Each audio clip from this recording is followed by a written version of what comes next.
came to live in Ealing at the age of 2.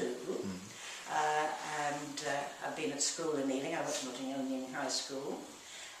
Drama was always very important to me because my father was actually a foreign correspondent on the Sunday paper, and because he was a newspaper man, we got tickets to go to see shows. A lot of them when I was very little were pantomimes, Crazy Gang, things like that, but I was very interested in drama.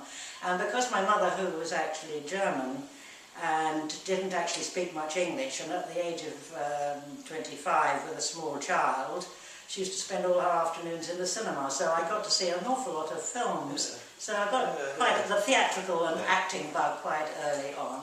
And at school, we did a lot of things through acting. We acted Sir Patrick Spens, Roy, the King of Norroway's daughter, and we acted out the Bible scenes, Nebuchadnezzar and the writing, you know, on the wall, and I can remember at my teacher's desk doing Friends, Romans and Countrymen, and being a very good Lady Macbeth and fainting beautifully. I was interested in acting early on, but when I came to leave school, I wanted either to be a journalist or an actress, and my mother pooh-poohed that immediately, having lived with a journalist and knowing what a precarious life it was, and she didn't think acting was much good. And in those days, I mean, what was life? Horrible repertory companies, you know, suffering in garrets. So my third choice, I became a librarian.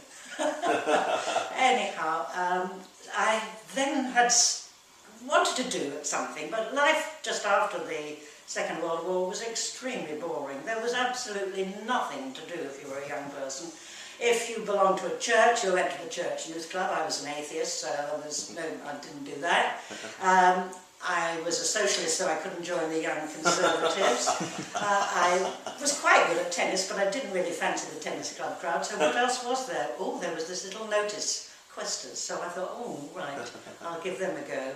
Having spent all my time, before I went to library school and when I was at library school, going in the gallery to all the London theatres, so I saw everything that was going at the time. So I was told I would need to join the student group. They couldn't, with no experience at all, they could not take me. So I joined the 1951-1952 student group. We were a fairly mixed bunch, all 2 men and all the rest women, varying in age from 16 to 30 something.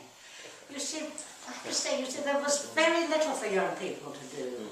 Questers was really a lifesaver for the young people, kept us all from mugging people on the streets. Well, because there was so little at the time. In the 1950s, still rationing, life was really dull. There were, you know, the youth culture hadn't started. So life was extremely dull. I mean, there was hardly any television, let alone anything else. And Alfred certainly didn't approve of the cinema at that time. Did he not? He didn't approve of the cinema. No, did he not? I mean, at that time, when I first started going to the theatre, at 6, I used to, at 14, I used to take myself off to the King's Theatre, Hammersmith, to the Carl Rosa Opera Company.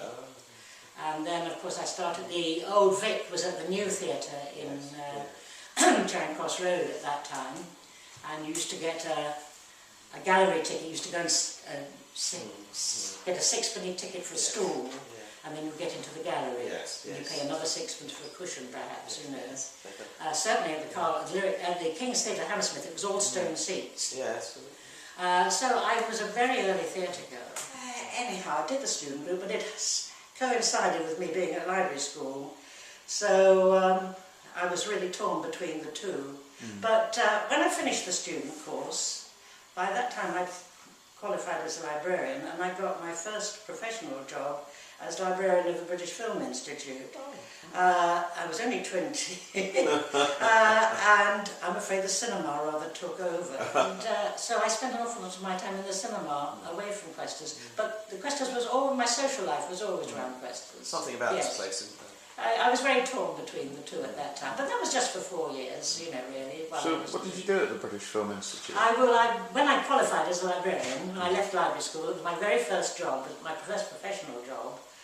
Before that, I had worked a bit at what is now part of the British Library, the National Central Library in Mallet Place, but I was just a junior, and I was there waiting to get a place at library school, which was very difficult because just after the war, all the ex-servicemen were getting priority for university and college places, so I did have to wait 2 years before I could actually get my place there.